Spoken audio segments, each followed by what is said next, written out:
Another, you have been my brother since like forever, and I was reminiscing on the things that you have done in the past, in my past marriage, and I couldn't help but say you are a true brother. So when my chairman confided in me that you were coming on board, I told him I was excited about it because you are my brother. So I say congratulations to you. But if it's about what people that not talk. So on that to share with you, oh, they make no better.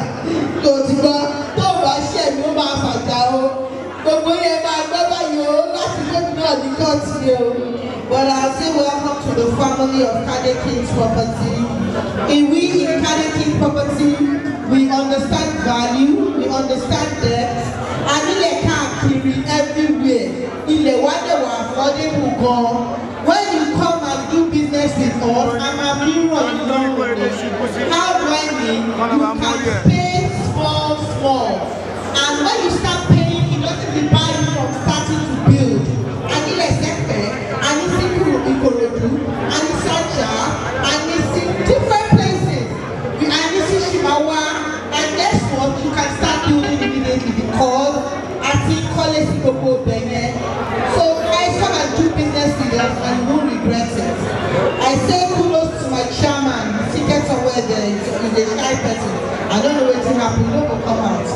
But I say kudos to him. He's a wonderful man. God bless you. And God bless you for doing this for my brother. Once again, Yomi, I say congratulations. And Shola, thanks for being a friend of the family. Thanks for always being there. And you can put if we need to go to America.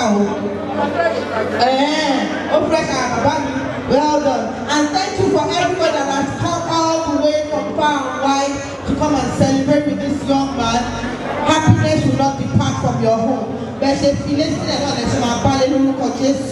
Thank you so much.